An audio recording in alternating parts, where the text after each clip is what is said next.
Charles.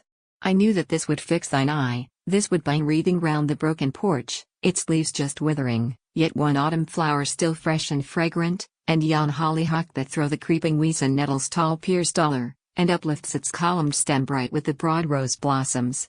I have seen many a fallen convent reverend in decay, and many a time have trod the castle courts and grass-green halls, yet never did they strike home to the heart such melancholy thoughts as this poor cottage. Look, its little hatch fleeced with that grey and wintry moss, the roof part mouldered in, the rest overgrown with weeds, house bleak and long thin grass and greener moss, so nature wars with all the works of man and, like himself, reduces back to earth his perishable piles. I led thee here, Charles, not without design, for this hath been my favourite walk even since I was a boy, and I remember, Charles, this ruin here, the neatest comfortable dwelling place. That when I read in those dear books that first woke in my heart the love of poesy, how with the villagers Armenia dwelt, and Calidore for a fair shepherdess forgot his quest to learn the shepherd's lore, my fancy drew from this the little hut where that poor princess wept her hopeless love, or where the gentle Calidore at eve led Pastorella home.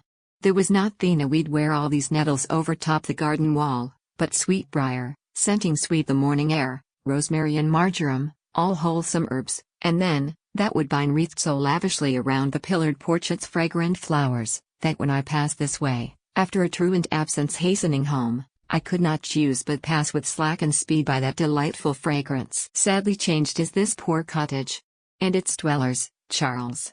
Theirs is a simple melancholy tale, there's scarce a village but can fellow it, and yet methinks it will not weary thee, and should not be untold. A widow woman dwelt with her daughter here, just above want, she lived on some small pittance that sufficed, in better times, the needful calls of life, not without comfort.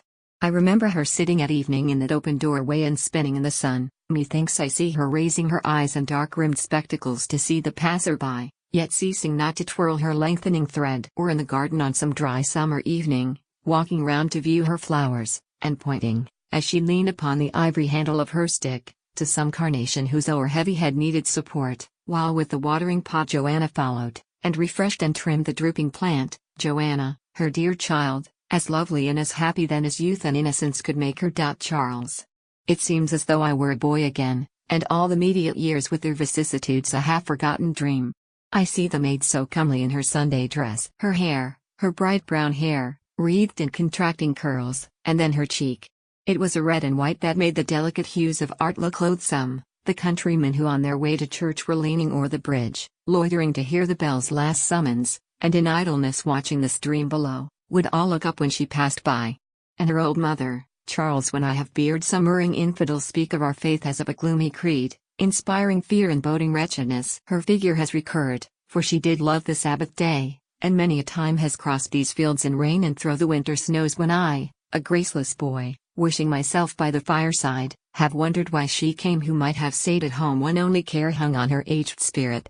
For herself, her path was plain before her, and the close of her long journey near. But then her child soon to be left alone in this bad world, that was a thought that many a winter night had kept her sleepless, and when prudent love in something better than a servant's slate had placed her well at last, it was a pang like parting life to part with her dear girl. One summer, Charles, when at the holy days returned from school, I visited again my old accustomed walks, and found in them a joy almost like meeting an old friend. I saw the cottage empty, and the weeds already crowding the neglected flowers. Joanna by a villain's wiles seduced had played the wanton, and that blow had reached her mother's heart.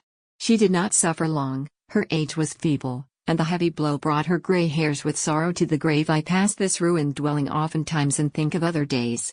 It wakes in me a transient sadness, but the feelings, Charles, that ever with these recollections rise, I trust in God they will not pass away.